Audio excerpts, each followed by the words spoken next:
Have you quit the booze and now you're thinking of inspiring others? Join us for a free webinar, Tuesday, 8th of July, 7:30 p.m. UK time. Totally non-salesy, just some insights into what it means to be a holistic sober coach.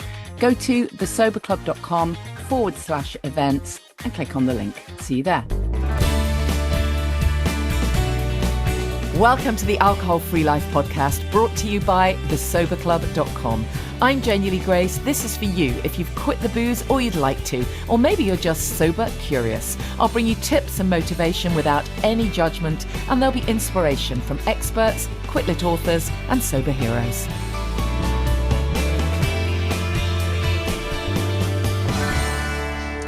Okay, welcome to the Alcohol Free Life podcast. Give a round of applause. Yay! Live from Club Soda, this fabulous place. Who's a Club Soda virgin? Put your hands up. Yeah, amazing. Wow. Oh, wow. Your very first time in this amazing place. Oh, thank you so much for coming. Brilliant to see you. So what we're going to do is I'm going to have a chat to Becky first, and then to Claire, and then there'll be a chance for you to have another drink. And if you want to buy stuff from this amazing array, then I'm pretty sure you get 10% off tonight, so that's pretty cool. But we do need to finish by 9:30, I'm told. So, you know, I mean, I know what you like when you're at the bar, you know, obviously. Things can get messy, right? But seriously, it's just so fantastic to be able to come right to the centre of London and be able to sit at a bar and have an alcohol-free drink. It's just amazing, isn't it? So thank you so much for coming. I really do appreciate it. As I'm sure you know, this podcast is my little labour of love. I haven't actually counted how many episodes I've done because I lost track. But it's been over 4 years. And I swear to God, I haven't had a week off. If anyone wants to start a podcast, here's my top tip. Do it in seasons, okay? You can get yourself a break. But yeah, obviously I love it because I have fantastic guests, and that's why I can keep doing it, really.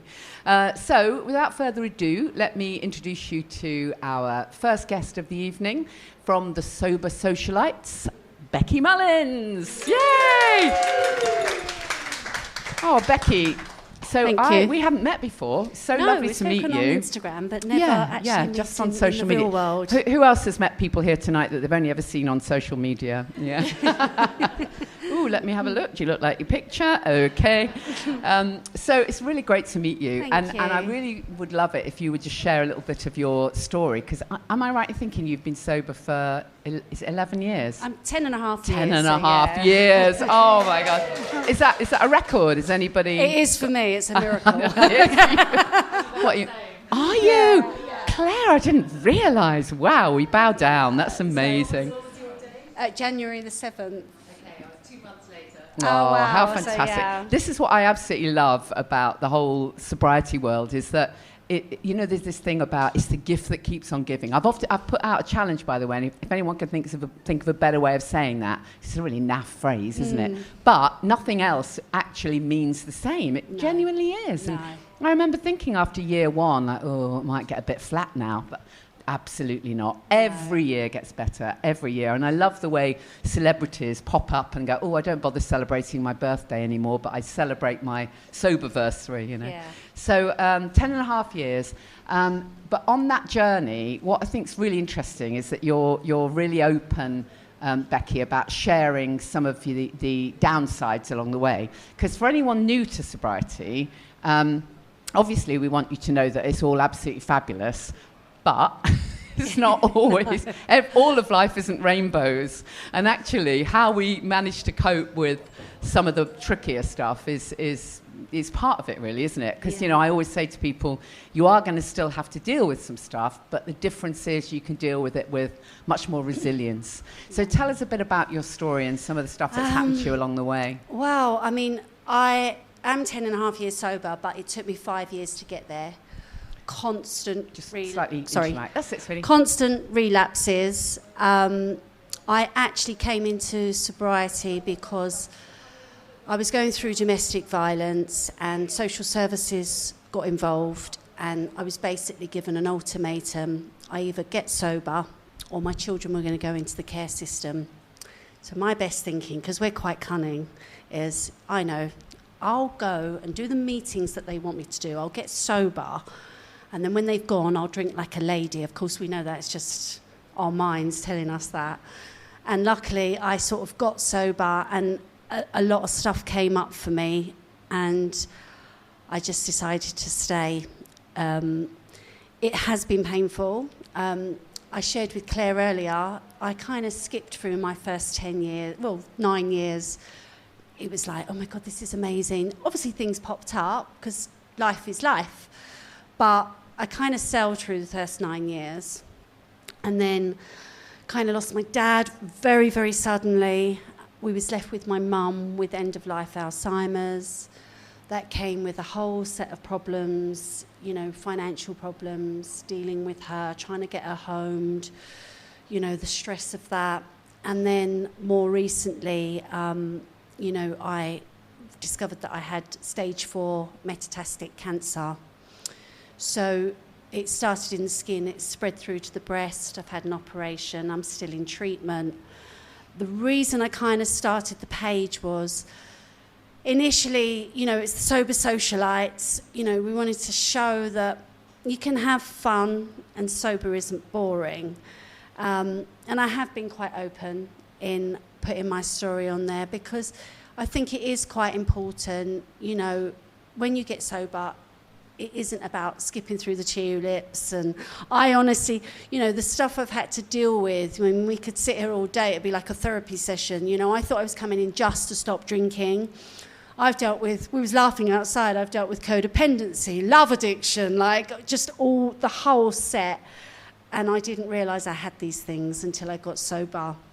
And so I sort of started the page, really. I mean, this is out of my comfort zone. I come from a fashion background. I'm PR, so I'm very used to PRing someone like Claire coming to me going, hey, I've got this new book out, will you do the PR? Rather than being in the spotlight. So for me, it's quite uncomfortable to be the person that's here now rather than promoting one of my clients. I look after quite a few celebrities. And yeah, just been kind of sharing just to try and inspire people that no matter what life throws at you, you can stay sober. I think one thing's for certain, isn't it, Becky, that, you know, with that stuff happening to you, we could pick out any one of those things, but let's just take the illness, for example. One thing's for certain, drinking would not have made anything any better. No. Right?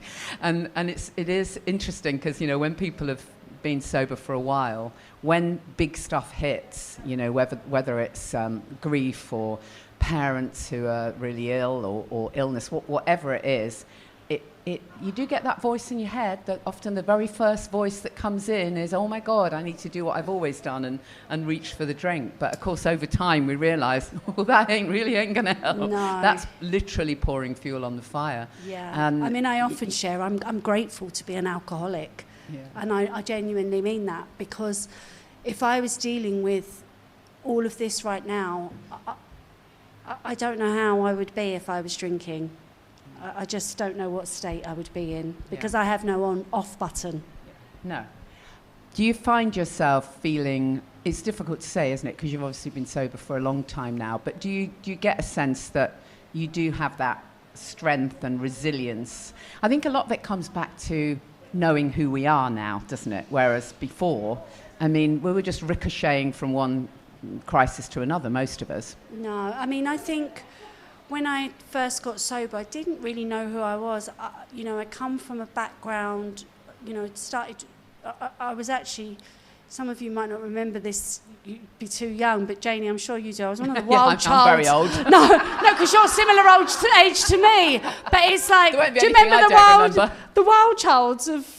Yeah, of course. Absolutely. Well, I was like one of the wild childs of London. So my poor dad used to have to open up the News of the World and see me standing there in my underwear, staggering out of a club or something. And I was like 14, 15, and I was obviously in that industry, fashion industry, from a young age. And, you know, I'm grateful to be an alcoholic today. What do you think about what's the fashion scene like now? Because I sometimes look back it's completely different. Yeah, I was going to say, I'm sure it is, because when I think back to my early days in the media world and radio and everything, I mean, everyone would be drinking pretty much all day. And thank God that's changed.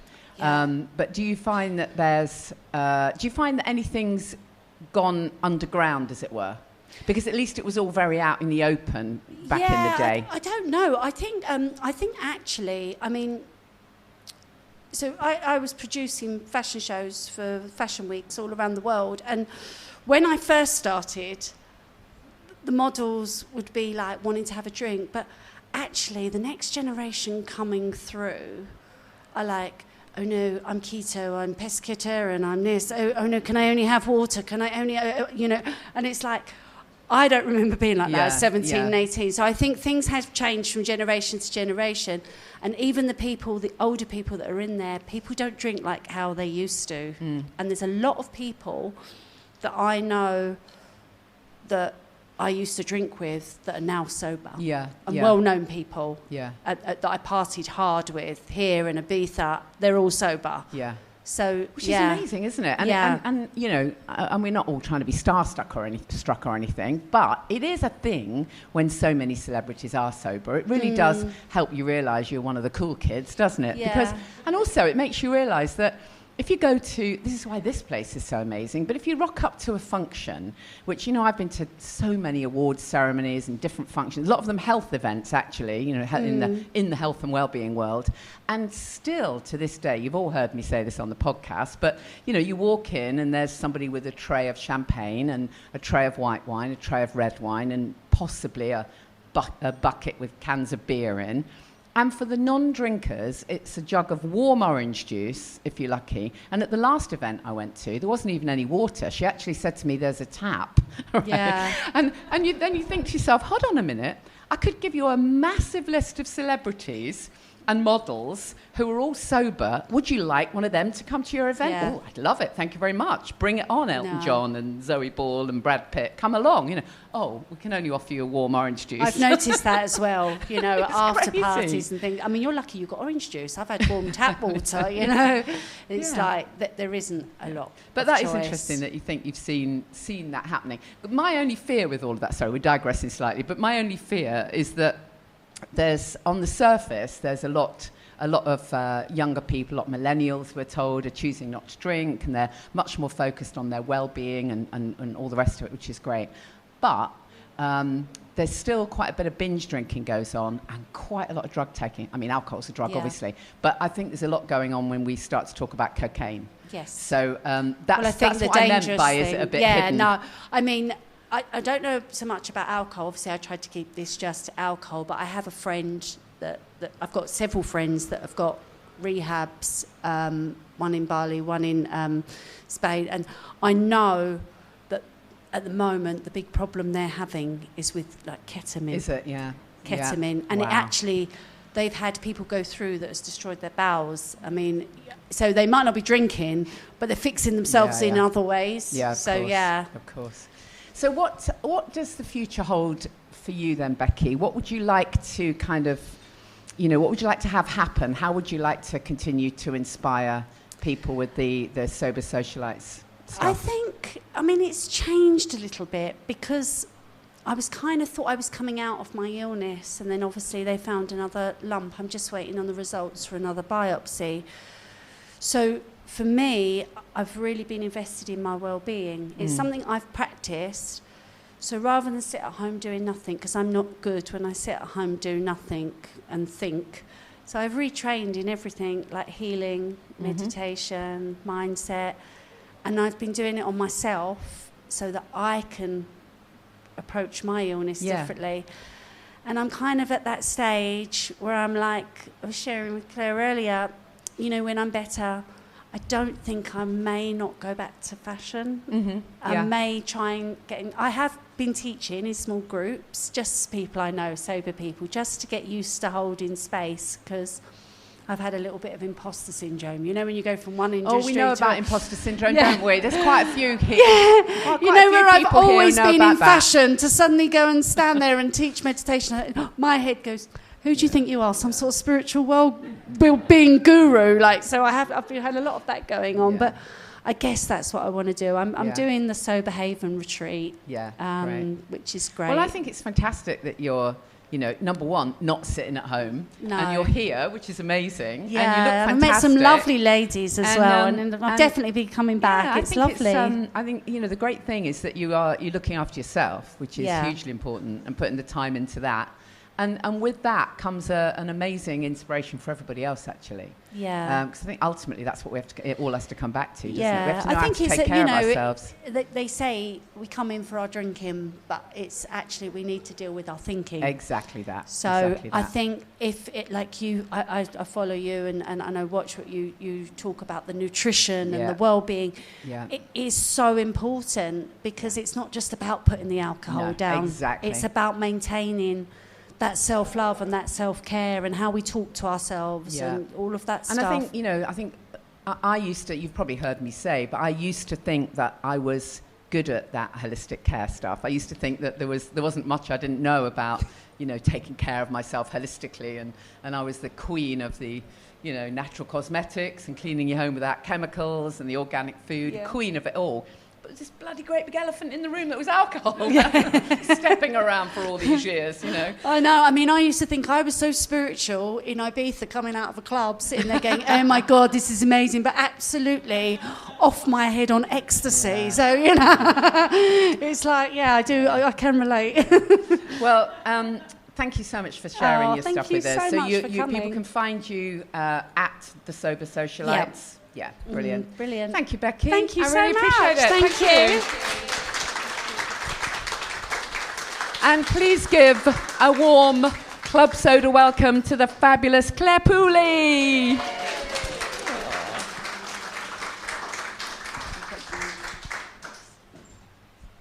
Oh, Claire, thank you so much for coming back. Oh, thank you for having me again. And I've lots of lovely familiar faces. I know. Thank you particularly to anyone who's been here before. I know. Well, it's just so great to see you again. And you're always just such fabulous, inspiration, more inspiration.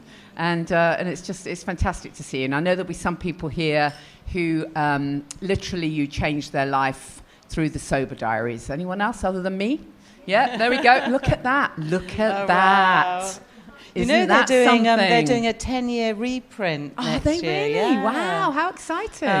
And would you like me to write a little thing in the beginning? She changed my life. Idea. Well, they want me to write a new chapter for the end that just talks about what's happened over in the 10 years since I wrote the original. How amazing. Just one little slice of London and all of these people you've changed their life. How cool is that, sweetheart? Well, thank you, everybody. It really is. And I have to say, I didn't change anyone's lives. You changed your own lives. Yeah, but you kick-started it, sweetie. So we're very grateful. We're very grateful.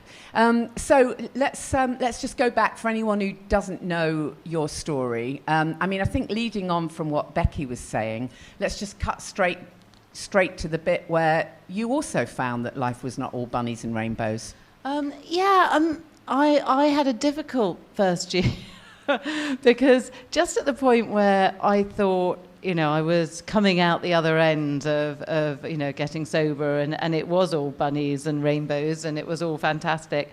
I got breast cancer. So Becky and I were sort of sharing. And you know what?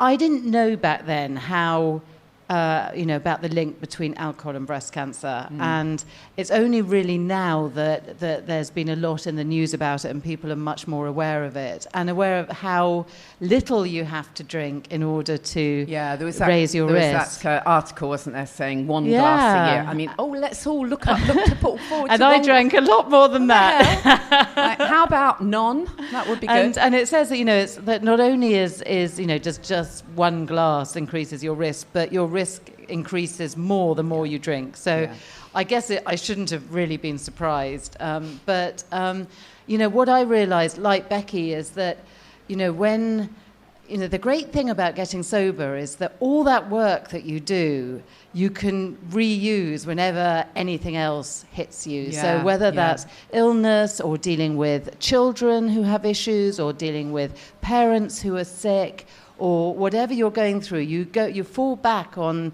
that training that you gave yourself. So all that stuff, remember that sober toolbox, all the things you reach for when you have a craving, exactly the same toolbox when you're dealing with the fear of dying, or the fear of a parent dying, or the fear of your children being in trouble, or whatever it is, same thing. Well, I think partly it's that sort of understanding of yourself, so you know that you're going to be able to cope with it. You know you can face it. Yeah. I mean, and you know that awful, you know that you have to ride through those feelings. Yeah. And what we all used to do in the old days is numb all those feelings and try and make them go away. And we know now that that doesn't work. And what you have to do is go through those feelings and come out the other side. So, and that whole one day at a time thing is really, really useful when you're going through any kind of trauma. So, so those things didn't just help you get sober, they will help you for the rest of your life. And I remember reading in your book, that I think I read it in your book, or maybe you told me, that when you got your diagnosis, the surgeon actually said, I bet you're going to want to go and have a large glass of wine now. Oh yeah, people said that all the time. It's like, go and have a stiff gin and tonic. Super and helpful, right? Nobody said to me, how much do you drink? No. And I know that because I was dying for somebody to say, how much do you drink, so I could say nothing. That is one of the huge benefits, isn't it? Has anyone been breathalyzed since they quit? Oh no, I wish. Wouldn't it be I'm good? dying to be breathalyzed. When I see a police car, I almost want to swerve around the road so that they'll pull me over and I can go, no, officer, I haven't had a drink for 10 years, actually. So when you got back on track, as it were, at what point did you realise just how powerful that book was? Because it all started off as just a blog, didn't it? Yeah. And you didn't even care if nobody read it to start with. No, I mean, I did it really for me. It was my form of therapy. It just felt like a more modern way of writing a diary than writing a diary. So it was sort of very much accidental, the fact that it went viral and then became a book. And I mean, I guess I didn't realise. I thought it would help a few people, which is why I wanted to do it, but I didn't realise quite how many people it would reach. And until after it was published and I started just getting this deluge of messages, emails, social media messages, and I still do, even, it was published 8 years ago. Was it really? Wow. Yeah, and I still get messages all the time from people who've come across it. Yeah. So, I mean, you were so open in that book, and it was so relatable because it really was you. And in fact, you and I have had the conversation about what it's like when you write about your own life, because my memoir came out. Yeah. You warned me about the walking down the street naked dreams. Yeah. Did you have the same one? I don't know if I had that one, but I had all kinds of nightmares before it came out. It's a terrible feeling, like, what the hell have I done? I was written about my own life in a book. And as you were saying, when people, when you've written a book about, I've written lots of books on natural living or whatever, and people can like it or not like it, they can argue or not argue, I don't care. But when it's your life, it's you being judged, isn't it? Yeah, but the amazing thing is that once you tell the whole world the real truth about your life and all the very worst things about you, it makes you feel very free and very brave, because you sort of think, well, nobody can throw anything at me now because I've already done it. I mean, what are they going to say? They're going to say, "Oh, you were a terrible lush," and you go, "Yeah, I know." Or you must have been an awful mother. I was like, "Yep, I was an awful mother." In there. I mean, all of it. It actually just takes away the power of anyone to knock you down. It brings it back to that word authenticity, doesn't it? Which I think it's really hard to really have that when you're drinking. It's really hard to genuinely feel authentic when you're drinking. Well, because you end up hiding so much, and you get used to hiding so much. So, I think that's absolutely true. Yeah. So whether people like it or not doesn't really matter. The fact is you are authentically who you are, so it doesn't really matter. Exactly. You do end up caring less about what other people think about you. Yeah, you do. I mean, it was funny. When the book first came out, they serialised it in the Daily Mail of all places, and everyone said to me, "Don't read the comments in the Mail online."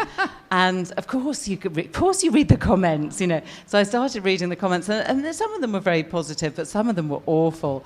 And I got to the point where I said to my husband, look, can you just read the comments and summarize like some of the nice ones so I don't have to read through all the sort of... And, you know, I saw him laughing his head off about something. I said, OK, what does it say? And he said, somebody's written, if I was married to her, I'd drink a bottle of wine a day, which wasn't very nice. And then somebody else said, they said, a bottle of wine a day in Glasgow, we call that breakfast. Yeah. So, yeah, you have to go. You sort of, but, you know, to be honest, once, if you know that, what you've done is helping people, then you can. The negative stuff is like water off a duck's back. It's like I don't mind. Well, they can choose whether they read it or not, can't they? It's entirely up to them. Exactly. But you know, I mean, I think the reason I wrote it is that back then, or one of the reasons I wrote it is that back then, when I first quit, I read all these memoirs of people who'd quit drinking, and it was generally men who wrote about their drinking days. So it was like, this is what my life was like when I was drinking, and it was really awful.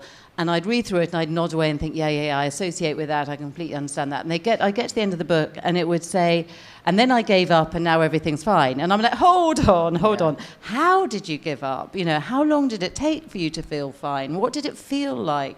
What was it, you know, what did other people say? Do you still have any friends? You know, all these sorts of questions. And I just couldn't find the answers to those. And, that's why I wanted to do it. I wanted to tell people what it really felt like. Yeah, absolutely. And also the fact that many of the books, particularly back then, were books written by people who were completely at rock bottom. So that didn't feel relatable to me either. That's why when I read your book, you know, I knew it was literally going to change everything, because here was someone just like me who wasn't at rock bottom, you know, wasn't needing rehab, but wasn't okay either. Yeah, and things have changed a lot since then. So, you know, 10 years ago, people thought very much in black and white. You know, you were either an okay drinker, a normal drinker, or you were an alcoholic. And so all of us spent all that time trying to work out if we were an alcoholic. Do you remember doing all those how many surveys? Units and how much am I? Yeah, exactly. And you know, and that's the wrong question. The question isn't, are you an alcoholic? The question is alcohol messing with your life? Yeah, and exactly. If I'd asked myself that question a lot earlier, I would have given up a lot sooner. Yeah. But I think there's much more understanding now that you can give up alcohol as a positive lifestyle choice, and not because you've hit rock bottom. You don't have to wait till you hit and that rock bottom. People used to say, you know, I used to see all the time people saying it's impossible to give up alcohol until you hit rock bottom. You have to get to rock bottom in order to do it. And I think, really, you know, it's crazy. Do you really have to get that bad before you can quit? You know, of course you don't. What a stupid idea. Well, I think the more we raise awareness that life is actually better without any, then that's the message, isn't it? You know, so we've got something to look forward to, rather than feeling as though we're, you know, being deprived or whatever, depriving ourselves. Exactly. I absolutely love that fan. It's just fantastic. I definitely want one. So just back on the fact that you were writing this blog to start with.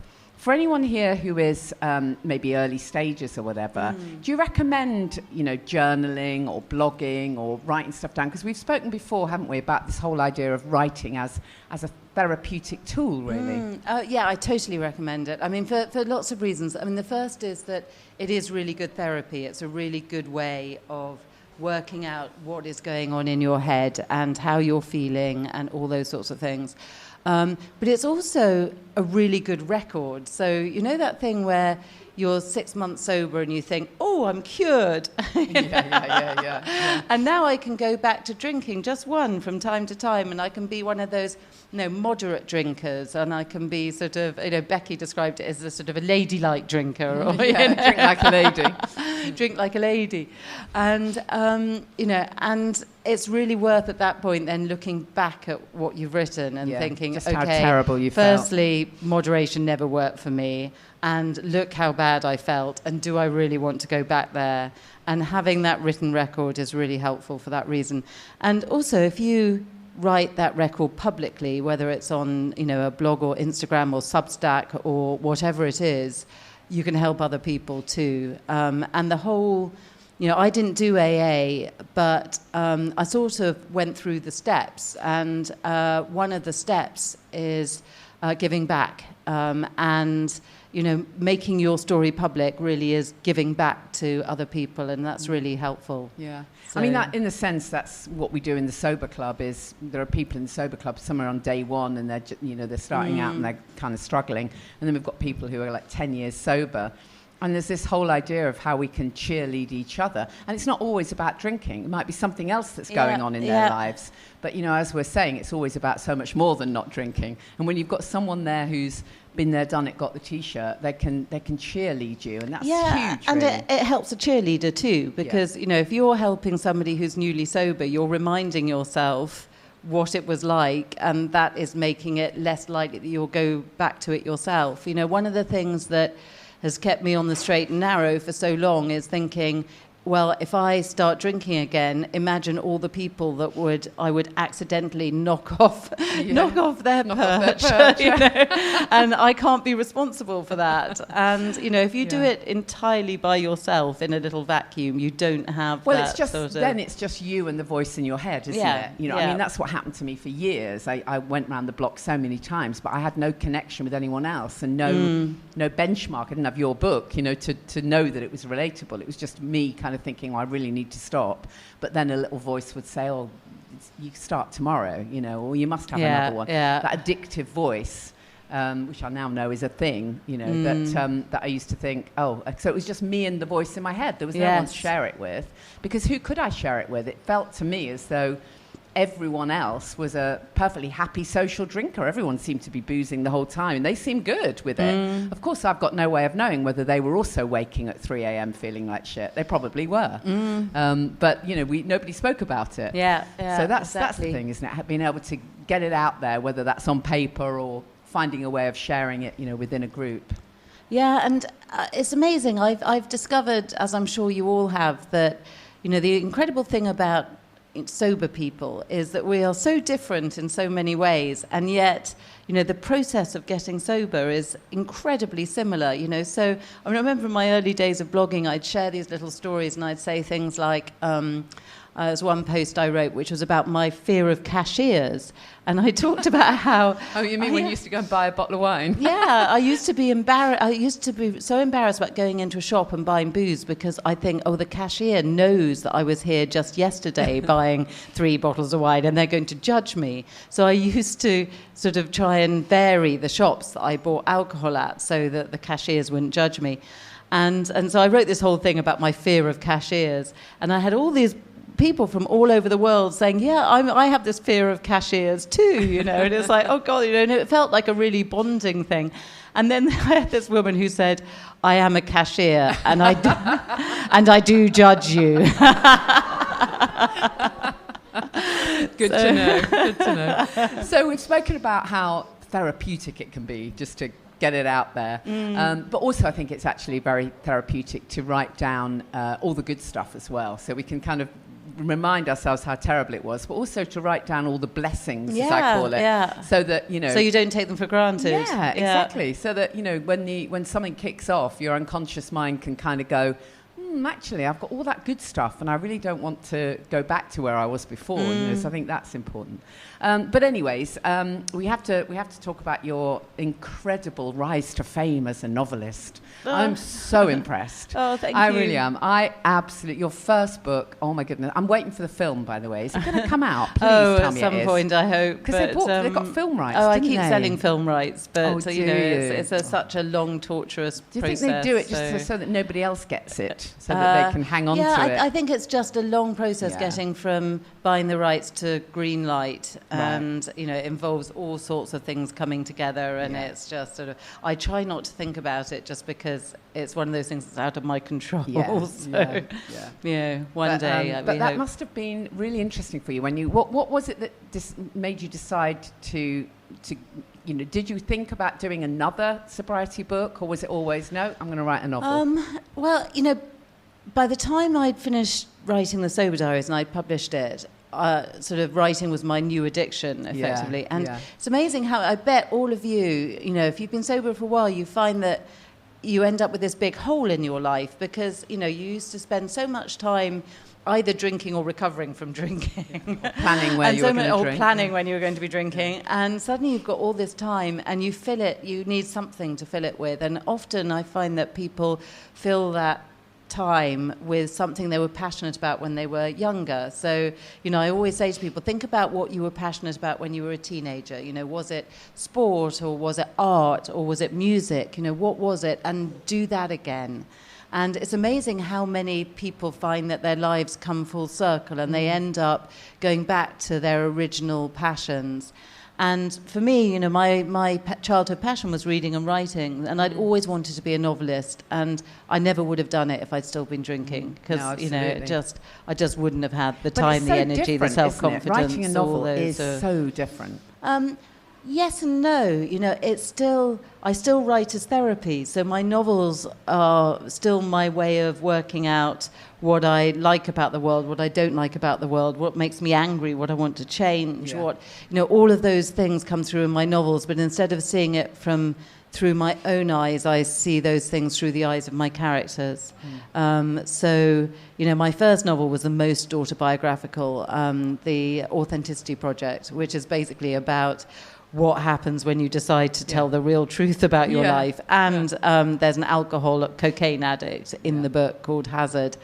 We love Hazard. We want to. I'm dying to see who's going to play him in the movie. I really, it's so funny. Whenever you talk to one of these, I've spoken to a lot of Hollywood producers over the last few years who sort of, call you up and they blow smoke up your ass about how they're going to turn your book into this amazing film, and you go, yeah, and it never happens. But, and I remember they say, so who would you like to play Hazard? And I say, Bradley Cooper, and they go, oh, Bradley, yeah, I know Bradley. It never comes to anything, but, the funny thing about Hazard, though, I'll tell you a story about Hazard. So many, many years ago, I was having a drink with a boyfriend, and we bumped into an old friend of his in the pub, and he said, Claire, this is my friend Hazard. And I said, God, that's such a great name. I said, if ever I write a novel, I'm going to make the romantic hero Hazard. So, and I never saw that guy again, ever, but I wrote the book, and I remember that, and I sort of turned the hero into Hazard. And then, I was a few months after the book came out. It was before the book came out, but after the Sober Diaries had come out.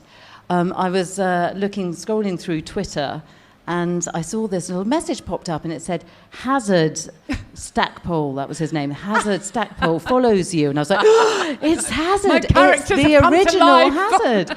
And I sent him a message, and I said, you'll never guess what. I've written a novel, and I used your name. Anyway, I stalked him on social media, the original Hazard, and he's a train spotter. Well, it could have been worse. He is not at all like my Hazard. No. But great name, anyway. Yeah, absolutely. And then... Sorry, that was a bit of a digression. No, that was a fabulous one. The old guy, is it Julian? Yes, yes. We want to see Julian as well. Yeah, we do he's Bill Nighy. Oh, is he? Yeah, okay. That works good. Good. And then it must be quite a pressure when you've had a massively successful first novel, because then you've got to do it's a bit like the difficult second album. Is exactly like that. Yeah, and it doesn't, it never gets any easier. And I have terrible imposter syndrome all the time. Every time I start writing a new novel, and I've just handed in my fourth novel, every time I do it, I think, I have no idea how I did this last time, and I have absolutely no idea if I could ever do it again. And it's really, it's really, really hard. And, again, all that stuff you learn when you get sober is really helpful, just to sort of... I'm a much, much more resilient and confident person than I was when I was drinking. I don't think I could have got through all that self-doubt and because I suppose you have to handle rejection, don't you? At least at the beginning. Yeah. So, and all the, if you look on Goodreads, I've had over 100,000 reviews of wow. my books on Goodreads. And so, of course, not all of them are great. Some of them tell are us awful. some of those. We like your stories about reviews. How about you? I've told you about my worst ever review, haven't I? Was that the one? You told me one that I think I actually name-checked you on on my book tour, actually, because I thought it was such a fantastic story. Well, it's probably this same one. one. So one day I was scrolling through Goodreads looking at reviews, and there was one on a review about the Sober Diaries, and it was a woman in America, and she said, I had to stop reading this book partway through because Clare Pooley is a racist. And I thought, how on earth could she think that I'm a racist, having read this book? I mean, I just didn't get it. And I carried on reading, and she said, Claire doesn't mention the colour of anyone's skin apart from her Uber driver, and she makes a point of saying that he was black. And I thought, wow. I absolutely did not do that. And luckily, because I really couldn't think where this had come from, and luckily an English woman had read this comment, and she'd written underneath, I think you'll find that when Claire talks about her black cab driver, she's talking about the colour of the cab and not the colour of the driver. A London cab. And it just goes to show that, whatever you do, there is always going to be somebody who hates you, and there is nothing you can do about that, and it's just no, but just that life. wasn't the one actually. Although I love it, it was the one where you said that somebody wrote, "I didn't like this book. I didn't warm to the main character." Yes. And it's really, and I was like, it's not a main character, it's me. It's me, yeah. But I suppose again with that one actually. That's fabulous, isn't it? That one ended up. You know how on Amazon they, you look at the reviews, and that one for some reason ended up being the top review on Amazon. And my husband had read it, and he was so mortified. He didn't tell me, but he went into the office and he got everybody to dislike that comment to try and make and it's like, Johnny, I don't care. It doesn't matter. But didn't you also have lots of people write to you and say, I'd quite like to know a bit more about your husband? Yeah, well, this was... so I was scrolling through Facebook one day, and I saw that somebody had reviewed the Sober Diaries, and it wasn't anyone I knew, and there were loads and loads of comments underneath from people talking about it. And there was this whole thread of somebody said, God, isn't her husband dreamy? I wish I was married to somebody like that. And then, and then all these comments underneath saying, yeah, he's really lovely. And I showed, I really wanted to reply, he's not that nice all the time. And I showed them to my husband, who was just so dead chuffed, It's like, I'm so dreamy. So, anything else you want to share about your novels, just in case anyone hasn't read Claire's novels? They are fantastic. Oh, actually, Becky, if you could pass me that bag. Let's plug the latest I'm going to one. plug the latest, but not just... So this is the latest one, which has just come out in paperback, How to Age Disgracefully. It's fabulous. The reason I've pulled this out is I have 2 copies. And does anyone have a birthday this week? There you go. Happy birthday. How lovely. And does anyone have a birthday around the 2nd of March, which is my sober anniversary? Actually, I tell you what, how can we do this? Think of a question. So, does anyone have a sober-versary today?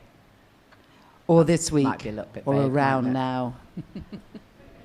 No? Desperate to give this away. You think they'd fib, wouldn't you, really? You'd think they'd fib. Okay. May 14th, that sounds good enough. There we go. Sometimes it's just the cheek of it, really, isn't it? I'm amazed that nobody fibbed, actually. Exactly. No one fibs. We're all just too nice. We're too nice. I'm very happy to sign them as well. So you've just submitted your 4th. Yes. Right. Yes. And when will we get to read that? Maybe if they never, like it. you know. So I handed in my 4th novel 2 weeks ago, and I just had an email from my editor today saying that the notes are coming through on Friday. Oh, well, that's better than no notes. So, well, yeah, I'm hoping that the notes don't, because I did have, when I wrote my tricky second novel, I got the notes through, and they said basically something along the lines of, well, there's lots of lovely things about this novel. They always start with nice stuff. You know, there's lots of lovely things about this novel, but we're not sure about most of the characters. We're not entirely convinced by the plot, and we're not sure about the premise. And I was like, okay, well, what's left? So I actually threw it in the bin and started all over again. So that's what you dread. Is that is where that resilience comes in, because years before, when you'd been drinking, if that had happened, that probably just would have been an absolute blasted and given up. Yeah, exactly, absolute hissy fit. Yeah. Tons to drink, and that would be the end of it. Yeah, but we do have this new sense of resilience. Yes, I think that's true. That's true. Definitely. So yes, hopefully that will be out in June next year, all being well. Yes, all being well. Fantastic. Yeah. So back to the in case anyone's early days, or in case anybody wants a little bit more inspiration, let's just share some top tips. I'm sure between us we've got plenty. So we've already said. Write stuff down. It's really helpful. Journaling. I mean, they always say. Yeah, I talk a lot about journaling in terms of the morning pages. Julia Cameron's morning pages, which is typically writing 3 pages longhand, and it's really good if you actually use a pen and paper. It's good for the cognitive brain. I don't know if you ever do that still. Do you ever write with a pen? I so rarely write with a so pen. Rarely, I know. So but it's good for you. It's good if you can. It's good for you. So like 3 pages of just stream of consciousness stuff. Yeah. Particularly in the early weeks is unbelievable, actually, because you kind of, there's that lovely phrase, you can't clean the house till you can see the dirt, and it kind of lays it all out there, whatever's going on in your head. And in those early weeks, all kinds of shit is going on in your head. Did you do a vision board? Yes, absolutely. I did too. Doing that is a great idea. Anyone done a vision board? Yeah. So you did one with me. So doing a vision board is a lovely idea. Yeah, I found that really helpful. I got a board and I just pinned up pictures of where I wanted to be in 5 years' time, things I wanted to have happened, and actually, pretty much almost everything on that board did subsequently happen at some point. Yeah, vision boards can be really powerful. Yeah. I think often when you're newly sober, one of the really important things is to ask yourself what is you do want, what you're looking forward to. Because often we don't know, particularly if we've had, a lot of struggles and we're feeling like shit. It's actually really hard to know what you want. You can only think of what you don't want. Well, you end up focusing on all the things you think you're going to miss rather than thinking about, the positive reasons why you're doing something. Exactly. So, and if you think that you're getting sober because you have to, it's really hard. Yeah. You have to believe you're getting sober because you want to, and because there is something out there that is so much better than what you currently have. Yeah. And that's why I think vision boards are quite helpful. The other thing I found really helpful, I don't know if anyone did this, but I realised that the hardest part of the day for me was the evening, because that's when I used to drink. And the best time of the day was first thing in the morning, because, waking up when you haven't got anything to regret from the night before, you've slept really well, you don't have a hangover, is the most amazing thing. And so in the early days, I completely switched my timetable. So I went to bed really, really early, and I got up really, really early. And then that way, I missed out on the most difficult bit of the day, and I added extra time to the best bit of the day. Yeah. And that really helped me. So I literally used to go to bed at 9 o'clock, and I'd wake up at 6 o'clock. Yeah, we're all big fans of the going to bed early with a good book and a cup of cocoa, aren't we? Yeah. Even though we're still rock stars, right? Clearly. Oh, yeah, even the rock stars are going to bed early at 9 o'clock with a cup of cocoa. So and I think we touched on it earlier as well, the whole idea of having that sort of sober toolkit in place. So whatever that is for you, those things that support you, so that those resources that work for you. As you said, maybe think back to what you used to enjoy when you were a kid. and for you it was writing. Yeah, you know. yeah. And I mean, sometimes I've come across clients and people in the Sober Club who have discovered a whole new passion, something they never thought they would do. In fact, one of our Sober Club members went and did an MA in writing, and she had never, didn't think she would, even a writer, didn't even think she would ever do anything like that. So people do all kinds of amazing things when they get this newfound confidence. It's so exciting. Yeah, no, I've heard some amazing stories from people about, you know, new businesses, new love interests, new hobbies, all sorts of things. And, you know, but actually one thing I must say about that is I worry about talking about that sort of thing, because in the first year, you know, you don't want to put too much pressure on yourself and start thinking, oh, what am I going to do now? Yeah. What sort of, you know, the first year is very much about looking inwards and focusing on yourself and what's going on in your head and what's going on in your body and all that sort of stuff. And the second year really is then when you can start thinking, okay, now what do I want to do? So, you know, don't beat yourself up if all you're doing is not drinking. That's enough. Yeah, you know, absolutely. You've got to go through all the firsts, haven't you? The first holiday and the first plane ride and the first Christmas and all of that. Absolutely. Absolutely right. And I think plane rides. God, Oh, my first plane. God, I was only a few months sober, and I had to do a long haul trip to Canada on my own. And oh God, it was absolutely hilarious, because I'm sure I've shared this story before. It sounds just so screamingly funny now, but I actually packed. You know, you get your little bag with your little minis in. I just packed 5 of them were little things of sea arch that I could buy a tonic. So everyone else has got their toiletries, and I've got my little bottles of sea arch in its little container. But it did the trick, because it was just my unconscious mind needed to know that I could order a tonic water with a piece of lemon in it, and I could pimp it with my little alcohol-free spirit.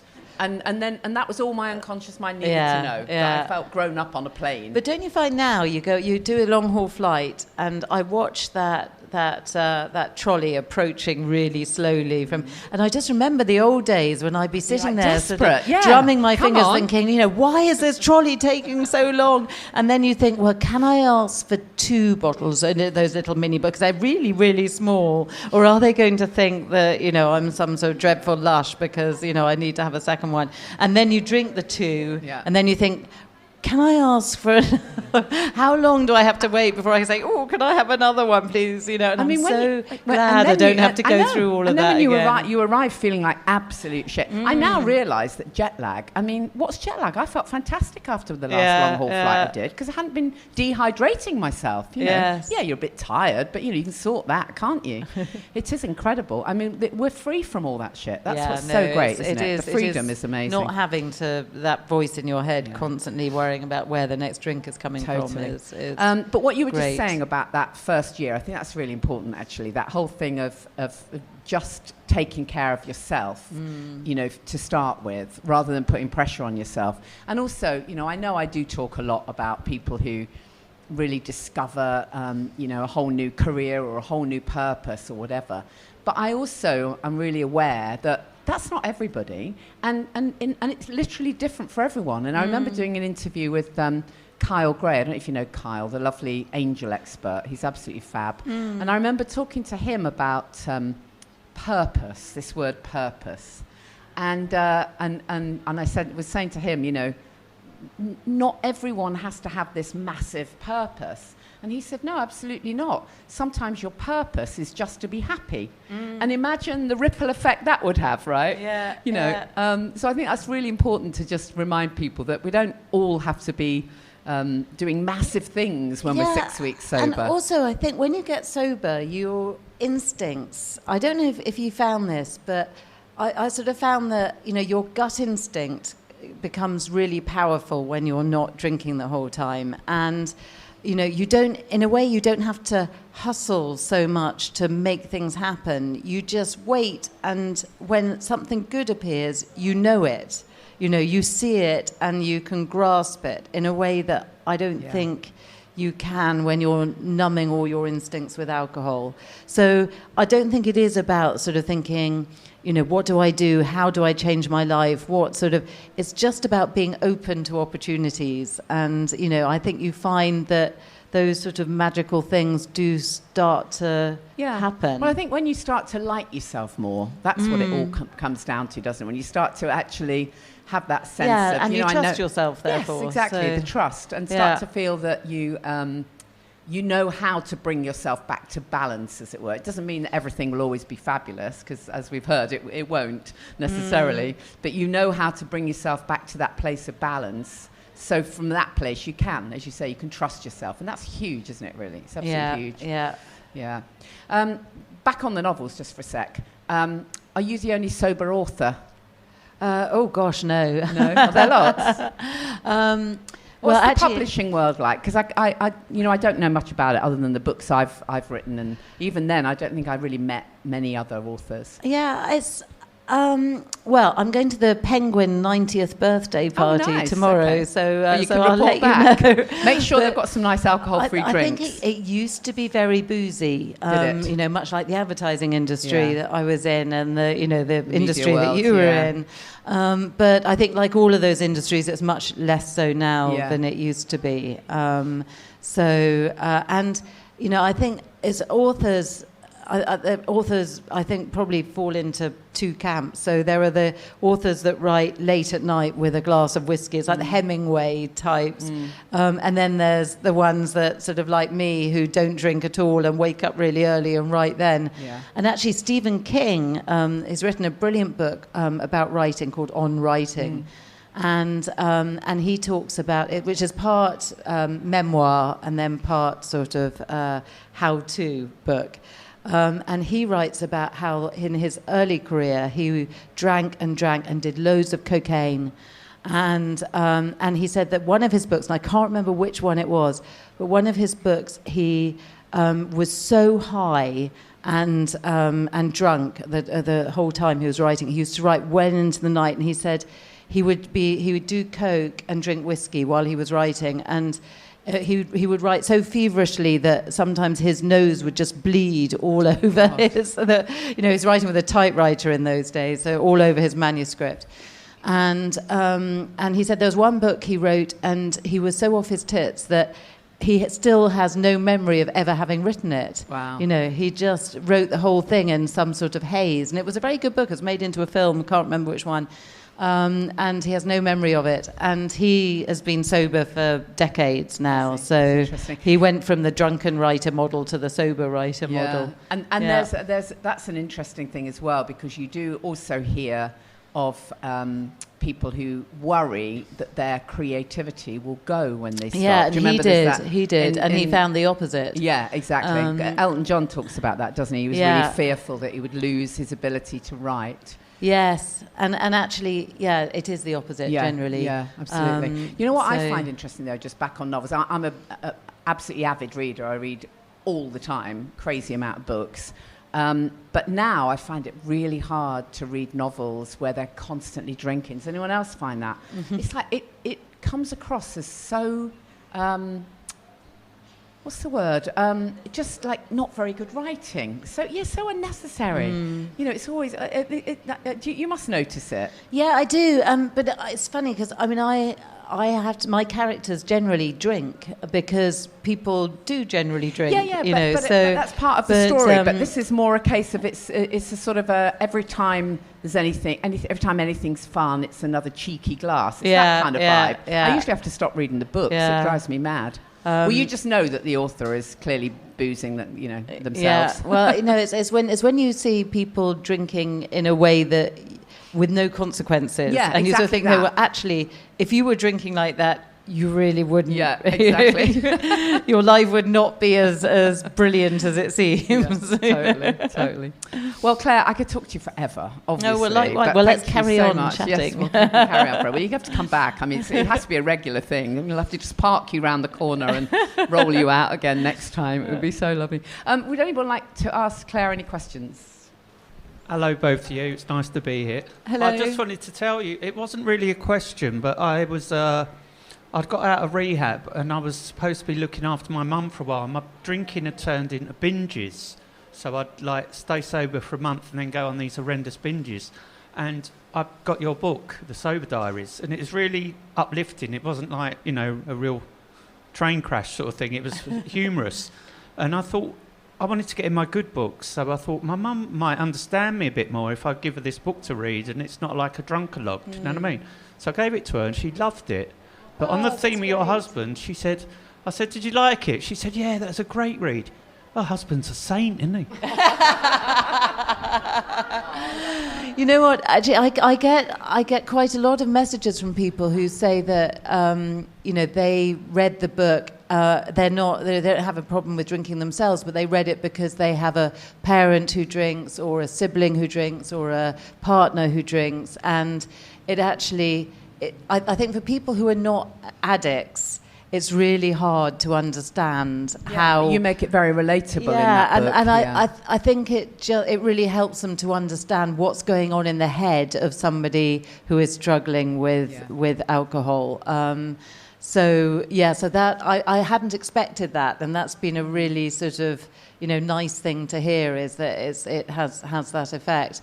Because I really do believe that there are two types of people in the world. There are people who are naturally good at moderating, like my husband, people who are all or nothing types, like us. And I think there are real benefits to being all or nothing types, because we're all or nothing about everything. And we're good partiers, aren't we? That's Absolutely. often a really good thing. Yeah. But moderators just do not understand all or nothing people. They don't get it. And I don't understand moderators. You know, how my husband can just have one drink and then think, oh, you know, can't be bothered having another one. I mean, what's all that about? But ultimately, we're the lucky ones, aren't we? Because why would you want even one glass of that? Well, shit, as long as you as long as you understand how your brain works, exactly. it can be a real superpower. Yeah, totally. You know.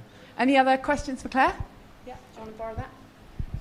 Again, it's sort of a question, but thank you very much for welcome. Everything, both of you.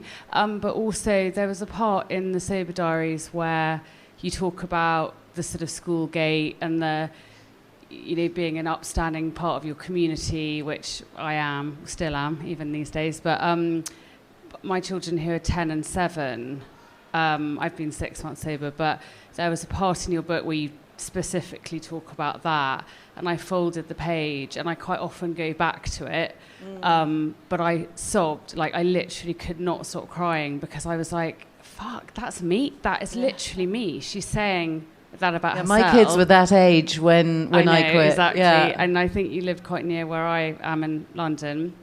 And I text my husband. He was only downstairs, but he was working.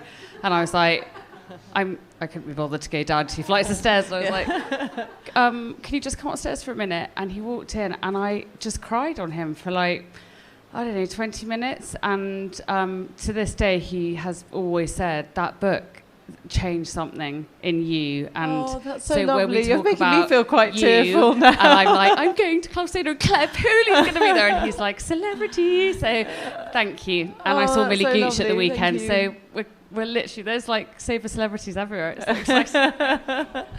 Oh, thank you. I mean, the whole school gate thing, whole mummy wine culture. Yeah, I think it is. I think it is getting better, but you know, it's back then, I just I mean, it was.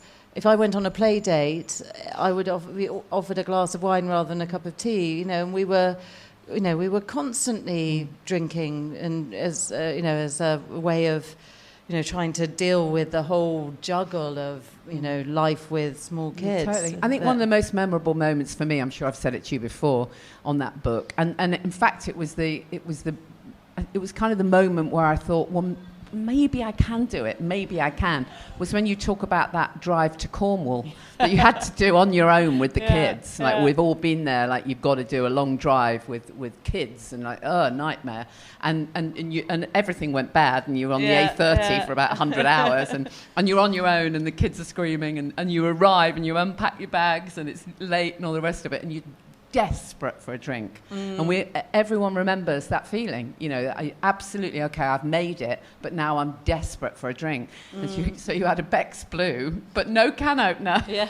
And that was so relatable. It's like, I am so desperate. And What I do you do? bought You my Bex Bex Blues specially because I knew that I would, by the time I got there, I'd need fake booze in order to take the edge off. So I had these bottles of Bex Blue, and Bex Blue was the only alcohol-free beer you could get back then. It was. Look at all this. Look at it now. I mean, none of this existed 10 years ago.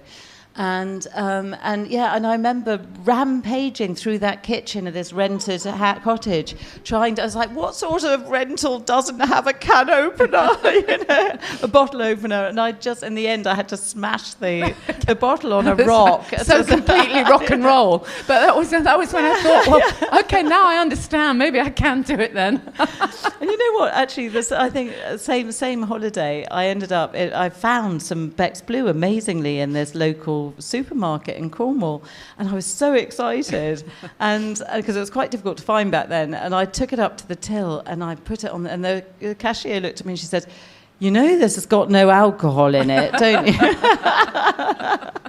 And I think they must have bought it by accident, and they were amazed that somebody would want to pay for it. Brilliant. We've got time for one last question, if anyone's got one. Hello, Claire. Hello. And Janey. So this might be a bit of a dull question, but I feel like you're going to say something that won't be dull at all. What's the main difference, would you say, from year 1 to year 10? What's the biggest learning, the biggest difference in feel?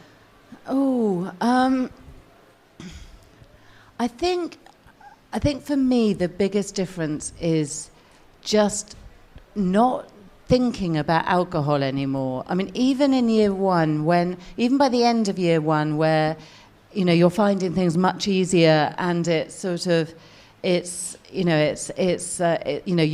can do it. It's still, alcohol is still something you notice. You notice when other people are drinking. You notice how much they're drinking.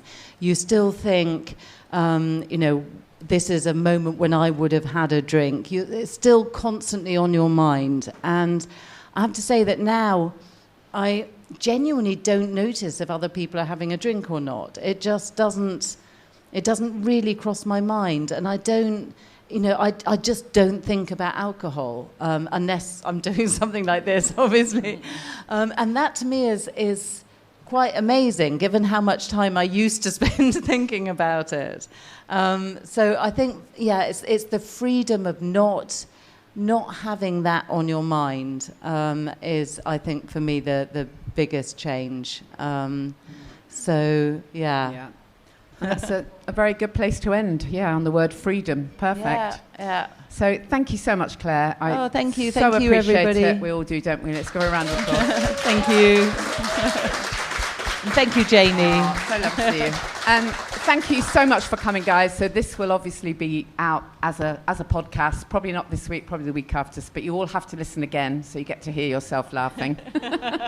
And you're very welcome to stay around. We don't finish till 9:30, so please stay. Is there anyone here who is sort of brand new, completely on their own, and we can all love bomb you? Anybody want love bombing? Please don't hide if you don't know anyone. Just come and say hello, and I'll introduce you. Definitely. And obviously, most of you know about the Sober Club, but if you don't, please check it out. It's a well-being platform, really, and it's about so much more than just not drinking. It's all of the other stuff as well. So please check that out if you haven't already. Because I think quite a lot of people have just come along to these events who don't necessarily know about all the other stuff, which is amazing. Just kind of walk by and see something happening, which is great. And then just in case anyone's in Cornwall, which we love Cornwall, I'm going to be there on the 2nd of July, so that's super exciting. Can't wait. I love Cornwall.